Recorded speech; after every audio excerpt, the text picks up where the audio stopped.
이럴 때는 오히려 더 윗단에서 눌러야 돼요. 이 검사들이 독점하고 있는 권력을 정치 권력 혹은 국민이 직접 통제 가능한 권력으로 이양시키는 것이 검찰개혁의 본질입니다.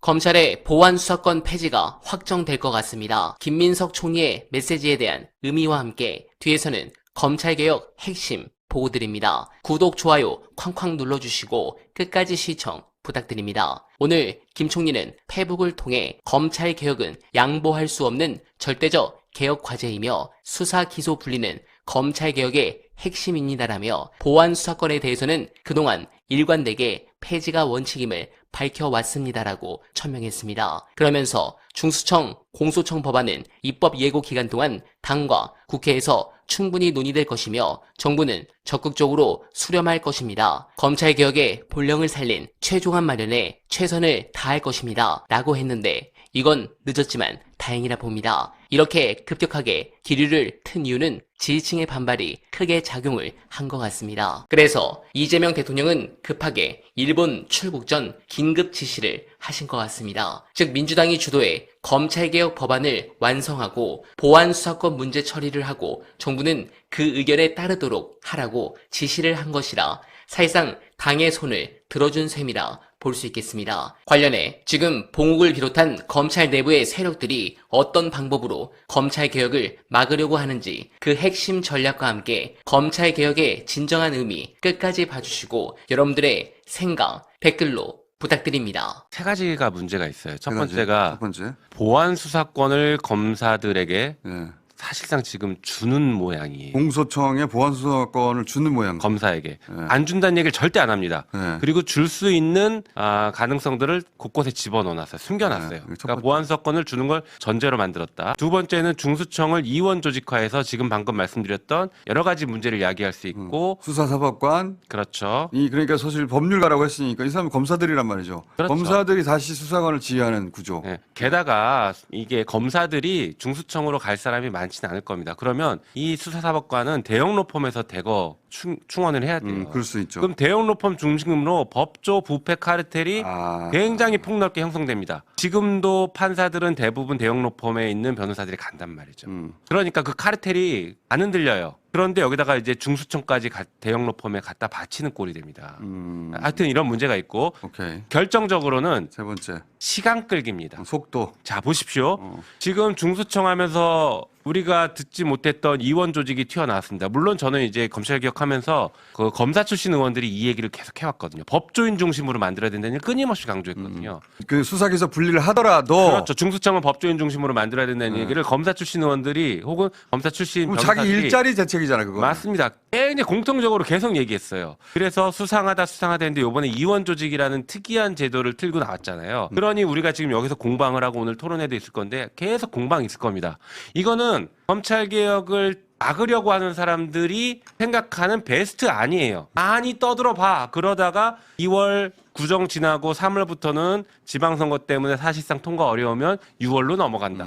한번 열심히 싸워봐. 던져놓은 거예요, 사실은. 그러니까 이런 안들이 누가 만들었겠냐. 검찰 출신이 이 안을 만든 것이다. 검찰 출신이 주도한 것이다. 이렇게 의심하시는 거고 이제 법무부 장관은 아니다. 검찰 출신 주도한 게 아니고 검찰 출신이 내가 둘러싸여서 그런 것도 아니고 이재명 정부의 검찰은 다르다. 이런 생각을 하고 있고 네. 첫째. 두 번째로는 경찰이 수사했는데 문제가 생기면 어떡하냐. 그러니까 이거는 보안 수사권을 왜 줘야 되는지에 대한 이야기인 것 같아요. 경찰이 예를 들어 범죄자하고 짬짬이하고 그 선에서 끝내버리면 어떻게 하냐. 그 위에 공소청에서 그걸 견제할 수 있도록 보안 수사권이 있어야지. 이 논리인 것 같거든요. 이 논리에 대해서는 경찰 출신이신 우리 황운하 의원님 어떻게 생각하십니까? 제가 볼 때 이제 조금 전에 말씀하신 것처럼 김 의원이 말씀하신 것처럼 제일 큰 문제가 뭐 반복된 얘기인데 이거 시간을 끌다가 이제 6월 달이 되면 형사소송법 보안수사권을 남냐 안 남냐 전권송치주의를 부활하냐 안 하냐 이것이 전부 형사소송법에 달렸거든요. 네. 근데 형사소송법에 대해서는 지금 어떤 일정도 제시를 안 하고 있어요. 원래 형사소송법부터 건드려야 되는데. 되는데. 예, 예. 이것이 최소한 이번에 동시에 입법 예고가 됐어야 되는데 이것이 이제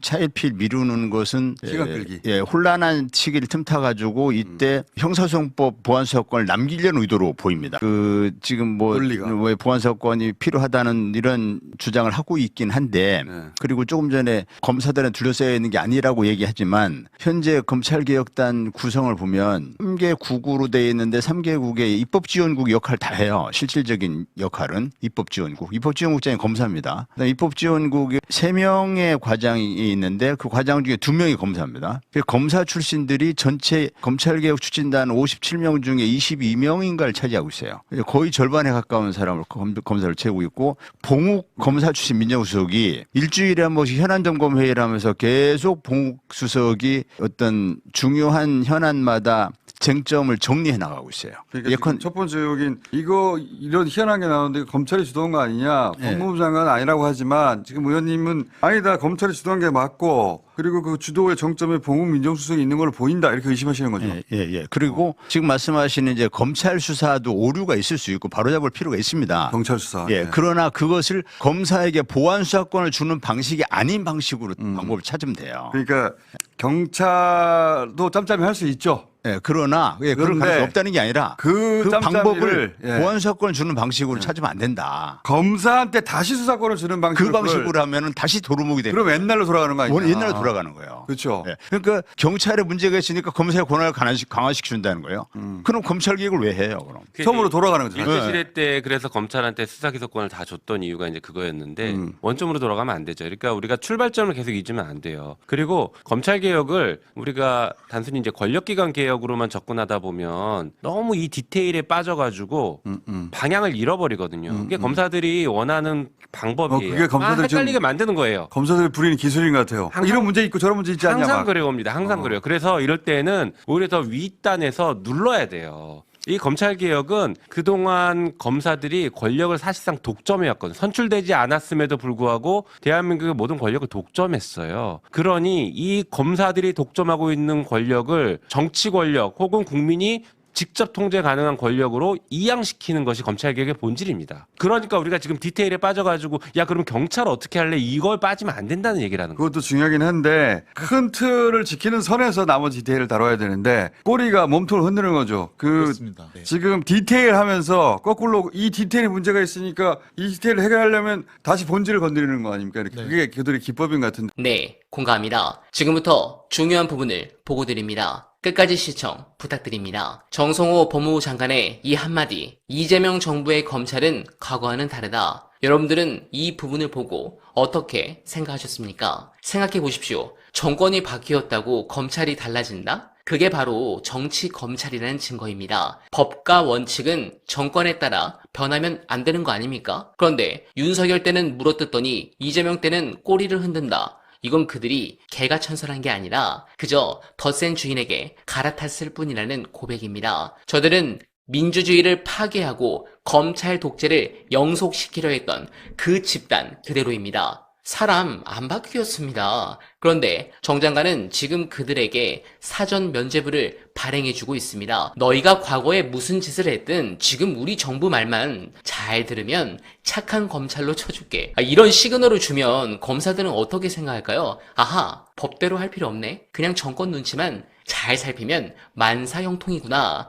이렇게 학습된 검사들이 다음 정권이 바뀌면 또 어떻게 하겠습니까? 당연히 새로운 권력의 입맛에 맞춰서 지금의 우리를 다시 물어뜯을 겁니다. 우리가 원했던 검찰개혁은 우리 편 검찰을 만드는 게 아니었습니다. 내 편이든 네 편이든 죄가 없으면 건들지 못하고 죄가 있으면 덮지 못하는 기계적인 중립을 원했던 겁니다. 그런데 지금은 다르다니요. 이 얼마나 순진하고 위험한 발상입니까? 정성호 장관님, 검사들의 태도가 유해졌다고 해서 그들의 손에 쥐어진 칼이 사라진 건 아닙니다. 그 칼을 뺏지 않고 이제는 칼춤 안 추겠지? 라고 믿는 건 맹수에게 등 돌리고 앉아 있는 것과 같습니다. 검찰은 정권의 도구가 되어서는 안 됩니다. 지금 우리에게 유능한 사냥개가 되어준다면 언젠가 반드시 우리 목을 노리는 늑대가 되어 돌아올 것입니다. 문재인 정부가 그랬습니다. 그 사냥개한테 물려 정권이 역대급 성과를 냈어도 다 묻히고 실패한 정부로 기록되었습니다. 검찰의 태도를 보지 말고 그들의 권한을 보십시오. 정권이 바뀌어도 검찰이 멋대로 할 수 없는 시스템, 그거 만들라고 그 자리에 계신 겁니다. 검사들 칭찬 그만하시고 제발 그 위험한 칼부터 회수하십시오. 해당 부분에 공감하셨다면 소중한 언알바 후원 부탁드립니다. 댓글에 고정된 내용을 통해 많은 사랑 부탁드리며 언알바는 오늘도 최선을 다하겠습니다. 여러분 고맙습니다.